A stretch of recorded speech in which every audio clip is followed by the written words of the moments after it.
Hitler থেকে হাসিনা যেভাবে ফ্যাসিবাদীর উত্থান এবং সর্বশেষ জানাবো অনেক ভারতীয় কেন গণতন্ত্রের বদলে দেশের সেনা শাসন চাইছেন। এতক্ষণ শুনছিলেন সংবাদ শিরোনাম, এবার বিস্তারিত। হিটলার থেকে হাসিনা যেভাবে ফ্যাসিবাদীর উত্থান। বর্তমান পৃথিবীর মানচিত্রে প্রায় 200টি রাষ্ট্র রয়েছে। প্রথম বিশ্বযুদ্ধের আগে ইউরোপ, ব্রিটিশ, ফরাসি, অস্ট্রো হাঙ্গেরি অটোমানদের অধীনে ছিল। এশিয়াতে ছিল জাপান, রুশ, অটোমান সাম্রাজ্য। আফ্রিকাতে ছিল অটোমান সাম্রাজ্য। সমগ্র পৃথিবী তখন শাসন করত 7-8টি রাজপরিবার। রাজপরিবারদের অত্যাচারে অতিষ্ঠ হয়ে জনগণ তাদের কল্যাণকর শাসন ব্যবস্থা খুঁজে নেয়। জনগণ তাদের কল্যাণকর শাসন ব্যবস্থার সরল বিশ্বাসে তাদের নির্বাচিত নেতার কাছে ক্ষমতা তুলে দেয়। আর সেই নেতাই হয়ে ওঠে ফ্যাসিস্ট। সকলে না, কিছু কিছু। ফ্যাসিস্ট ইতালীয় শব্দ। ফ্যাসিস্ট দল তৈরি করেছিলেন ইতালির একজন শ্রমিক নেতা, যার নাম ছিল বেনিতো মুসোলিনি। তৎকালীন শ্রমিক অসন্তোষ ঠেকাতে মুসোলিনি দলটি গঠন করেছিল। ফ্যাসিজম শব্দের উৎপত্তি ওখান থেকেই। ফ্যাসিজম দিয়ে চরমপন্থী ন্যাশনালিস্ট বোঝানো হয়, এরা গণতন্ত্রের ধার নাড়ে না। ন্যাশনালিজমই ফ্যাসিজমের মূল কথা বলে স্বীকৃত। এটি বিশেষভাবে বামপন্থী রাজনীতির উপাদান গ্রহণের মাধ্যমে ডানপন্থী রাজনীতিতে অবস্থান করে এবং এটি ছিল সমাজতন্ত্র, উদারতাবাদ, সাম্যবাদ, ডানপন্থী রক্ষণশীল গণতান্ত্রিকের বিরোধী। তবে ফ্যাসিবাদী রাষ্ট্রনায়কের কথা আসলে জার্মানির অ্যাডলফ হিটলার এবং ইতালির বেনিতো মুসোলিনির নাম বলতেই হয়। প্রথম বিশ্বযুদ্ধের সাধারণ সৈনিক হিটলারও কিন্তু একটি স্বচ্ছ নির্বাচনের মাধ্যমে ক্ষমতায় এসেছে। জার্মানির নিকৃষ্ট ফ্যাসিস্ট অ্যাডলফ হিটলারের সাথে নব্য ফ্যাসিস্টদের তুলনা করা হয়। বাংলাদেশের ফ্যাসিস্ট শেখ হাসিনার ফ্যাসিজম কোন পর্যায়ে রয়েছে তা নির্ণয় করতে অ্যাডলফ হিটলারের ফ্যাসিজমের সাথে তুলনা করতে হবে। স্বাধীন বাংলাদেশ রাষ্ট্রের জন্মের সাথে সাথেই যুক্ত হয় ফ্যাসিস্ট ও ফ্যাসিজম। দেশ হিসেবে বা জাতি হিসেবে এটি আমাদের দুর্ভাগ্য। বাংলাদেশের বর্তমান ফ্যাসিস্ট ও ফ্যাসিজম বীজ বপন করেছিল অনেক আগেই। শেখ হাসিনা তার পিতার বপন করা ফ্যাসিজমের বীজকে বট বৃক্ষের মতো রূপ দিয়েছে। প্রথম ক্রস ফায়ারও হয়েছিল বাকশালী আমলে।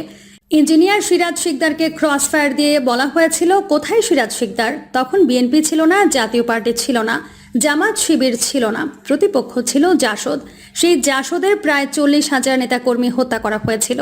হত্যা, খুন, গুম, ধর্ষণ, চুরি, ডাকাতি, রাহাজানি ছিল প্রতিদিনের ঘটনা। বাকশালের কথা বলার উদ্দেশ্য আমার নয়, তারপরও শেখ মুজিবের প্রসঙ্গ আসলে বাকশালের কথা না বলে ইতিহাসকে অপমান করা হবে, যার জন্যই বিশাল সমুদ্রের পানির ন্যায় বাকশালী অপরাধের এক ফোঁটা লেখা। আর জাতি হিসেবে আমাদের দুর্ভাগ্য যে একবার ফ্যাসিস্ট সরকারকে উৎখাত করার 39 বছর পর আবার ফ্যাসিস্ট সরকারের উত্থান। প্রথম জন ছিল পিতা আর পরের জন কন্যা, আর সেই হতভাগ্য জাতি ফ্যাসিস্ট এর কন্যাকে এবার সুযোগ দিই। পৃথিবীর ইতিহাসে এরূপ হয়েছে কিনা জানি না। এবার আমরা দেখি হাসিনার গণতন্ত্রে হিটলারের ফ্যাসিজম কিভাবে ভর করেছে। ফ্যাসিস্ট ও ফ্যাসিজমের প্রধান অস্ত্র মিথ্যাচার। জোসেফ গোয়েবলস হিটলারের প্রচার মন্ত্রী, যার কাজই ছিল মিথ্যা বলা এবং তা মিডিয়াতে প্রচার করা। মিথ্যা কথাটা বারবার প্রচার করা। হিটলার বিশ্বাস করত বারবার একটা মিথ্যা বললে তা সত্য হয়ে যায়। হিটলার যেদিন মারা গিয়েছিল সেদিনও গোয়েবলসের চাপাবাজি চলছিল। জোসেফ মিথ্যাচারের বরপুত্র ধরা হতো ফ্যাসিস্ট হাসিনার আগমনের পূর্বে। ফ্যাসিস্ট হাসিনার জোসেফ গোয়েবলস কে? কাওয়া কাদের না হাসান মাহমুদ? না, এরা একজনও নয়। জোসেফ গোয়েবলস ভূমিকায় হাসিনা নিজেই। এই পৃথিবীতে জোসেফের সাথে তুলনা করা যায় শুধু হাসিনার, যার দিন শুরু হয় মিথ্যা দিয়ে আর শেষ হয় মিথ্যা দিয়ে। মিথ্যাচারের দিক থেকে ফ্যাসিস্ট হাসিনার কাছে হিটলার শিশু। জোসেফ ও হিটলার যা মিথ্যাচার করত, হাসিনা একাই তা করে। আর প্রচার মাধ্যম সবগুলোই যেন একই মদ রং বেরঙের বোতলে রাখার মতো। হিটলার গণতান্ত্রিকভাবে নির্বাচিত হয়ে তার ফ্যাসিজম শুরু করার পথ খুঁজতে থাকে।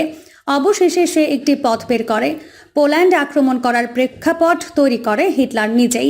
হিটলার তার দেশের সাজাপ্রাপ্ত কয়েদিকে পোল্যান্ড সেনাবাহিনীর পোশাক পরিয়ে পোল্যান্ড ও জার্মান সীমান্তে নিয়ে হত্যা করে এবং প্রচার করে পোল্যান্ড জার্মান আক্রমণ করেছে। সীমান্তে পোল্যান্ড ও জার্মানি যুদ্ধ হয় এবং পোল্যান্ড সেনাবাহিনীর কয়েক শত সৈন্য নিহত হয়েছে।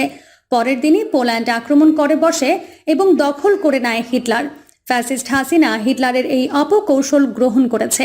ফ্যাসিবাদ বাস্তবায়নের প্রথম ধাপ ছিল পরিকল্পিত বিডিআর বিদ্রোহ করার পরিবেশ তৈরি করা। ফ্যাসিবাদ বাস্তবায়নের প্রধান বাধা ছিল এই বিডিআর বিদ্রোহে নিহত 57 জন সেনা অফিসার। আর পরের ধাপে পরিকল্পিতভাবে শাহবাগ তৈরি করে, যা শুরু হয়েছিল রাজাকারের বিচার দিয়ে আর শেষ হয়েছিল ইসলাম ধর্মের অবমাননা দিয়ে। শাহবাগ তৈরির মূল লক্ষ্য ছিল ইসলাম ধর্মীয় চেতনাকে কবর দিয়ে ইসলামী চেতনাকে খণ্ডিত করে একটি অংশকে ফ্যাসিবাদের পক্ষে নিয়ে আসা।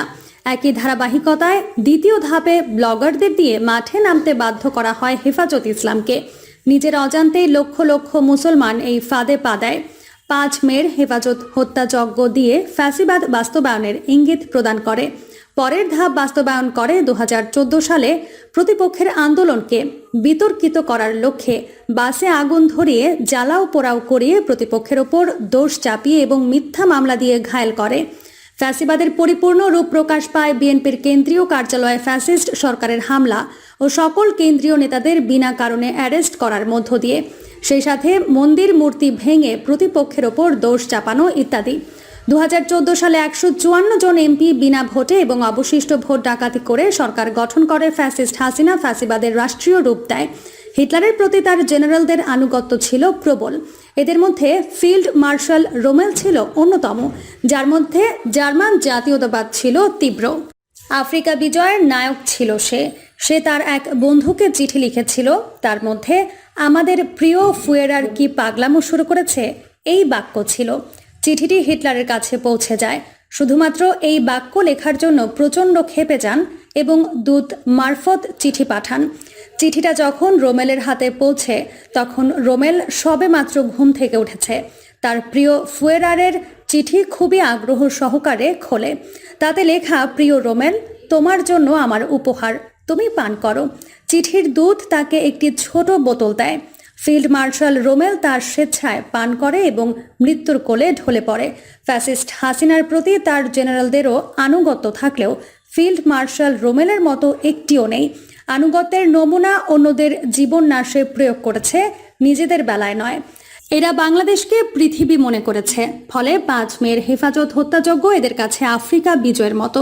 2014 থেকে 2018 সালে প্রায় 650 জন বিরোধী নেতাকর্মী গুম, শত শত বিরোধী নেতাকর্মী হত্যা, হাজার হাজার শত শত বিরোধী নেতাকর্মী পঙ্গু আর লক্ষ লক্ষ নেতাকর্মীকে মামলার জালে ফেলে করেছে সাজানো নির্বাচন, যা ফ্যাসিস্ট হাসিনার কাছেও ইউরোপ আফ্রিকা বিজয়ের মতো। ফ্যাসিস্ট হাসিনার ফ্যাসিবাদ এতই মারাত্মক যে ফিল্ড মার্শাল রোমেলের মতো মন্তব্য করার সাহস কেউ দেখায়নি। তবে বিডিআর বিদ্রোহের কিছু সেনা কর্মকর্তা ফ্যাসিস্ট হাসিনার প্রতি নিক্ষিপ্ত প্রশ্ন করার পরিণতি আমাদের কারোরই অজানা নয়। হিটলারের গ্যাস চেম্বারের কথা অনেকে হয়তো জানেন না। গ্যাস চেম্বারে লক্ষ লক্ষ মানুষ মারা হয়েছে। ফ্যাসিস্ট হাসিনা অবশ্য একটি পদ্ধতিতে হত্যাযজ্ঞ চালায় নাই, বিভিন্ন স্বৈরাচারের একাধিক পদ্ধতিতে প্রয়োগ করেছে। মেক্সিকো থেকে গ্রহণ করেছে ক্রস ফায়ার, হিটলারের গ্যাস চেম্বারের আদলে তৈরি করেছে আয়নাঘর। ফ্যাসিস্ট হাসিনার নিজের তৈরি করেছে জঙ্গি নাটক আর হেলমেট বাহিনী। দলীয়করণের বিষয়ে হিটলার ও হাসিনার মধ্যে কিছুটা পার্থক্য না থাকলেও আত্মীয়করণ ও স্বজন প্রীতির দিক থেকে বিশাল পার্থক্য রয়েছে। ফ্যাসিস্ট হাসিনা আত্মীয়করণ ও স্বজন প্রীতির দিকটি গ্রহণ করেছে। ইরাকের সাদ্দাম হোসেন ও লিবিয়ার গাদ্দাফির সাথে প্রচণ্ড মিল পাওয়া যায়। তবে জনগণের মৌলিক অধিকার হিটলার, মুসোলিনি, সাদ্দাম ও গাদ্দাফির নিশ্চিত করেছিল, কিন্তু হাসিনা জনগণের মৌলিক অধিকার তো দূরের কথা, জনগণের কথা ভাবেননি। অর্থ পাচার ও দুর্নীতি হিটলার, মুসোলিনি, সাদ্দাম ও গাদ্দাফির ফ্যাসিজমের আওতায় ছিল না। ফ্যাসিস্ট হাসিনার ফ্যাসিজমের মূল উদ্দেশ্য ও লক্ষ্য হচ্ছে অর্থ পাচার ও দুর্নীতি। ফ্যাসিজমের সাথে অর্থ পাচার ও দুর্নীতি যুক্ত করে ফ্যাসিজমের নতুন একটি রূপ দিয়েছে। অর্থাৎ বলা যায় পৃথিবীর সকল ফ্যাসিস্ট সরকারের খারাপ দিকগুলোর সমাহারের নতুন এক চেহারা ফ্যাসিস্ট হাসিনার মধ্যে বিদ্যমান। হিটলারের পররাষ্ট্রনীতি ও হাসিনার পররাষ্ট্রনীতির এক অদ্ভুত অবশ্যম্ভাবী সাদৃশ্য রয়েছে। হিটলারের জার্মানির সাথে অটোমান সাম্রাজ্য, জাপান ও ইতালি হিটলারের সাথে চুক্তি ছিল। সেই সাথে হিটলারের জার্মানির সাথে রাশিয়ার গোপন চুক্তি ছিল। রাশিয়া আর জাপান ছিল তখন পরস্পরের কঠিন শত্রু, যার জন্যই রাশিয়ার সাথে গোপন চুক্তি করেছিল সাময়িক। ইউরোপ আফ্রিকা দখল করা পর্যন্ত রাশিয়ার সাথে চুক্তি ধরে রেখেছিল। তারপরে জার্মান আক্রমণ করে রাশিয়া। পরের ইতিহাস সবার জানা। হাজার হাজার ট্রাঙ্ক, সাজোয়া যান, লক্ষ লক্ষ মেশিন গান, লক্ষ লক্ষ সেনা দাঁড়িয়ে থাকলো। অসময়ে শুরু হলো প্রাকৃতিক দুর্যোগ, প্রচণ্ড ঠান্ডা আর তুষারপাত, যার জন্য প্রস্তুত ছিল না নাৎসি বাহিনী। অত্যাধুনিক সমরাস্ত্র আর ওই সময়ের সেরা সেনাবাহিনীর থাকার পর বিনা যুদ্ধে লক্ষ লক্ষ সেনা প্রচণ্ড শীতে মারা পড়ল। প্রিয় দর্শক, এই ছিল এখনকার সর্বশেষ সংবাদ। আপডেট সব সংবাদ পেতে চ্যানেলটি সাবস্ক্রাইব করে বেল আইকনটি ক্লিক করে রাখুন।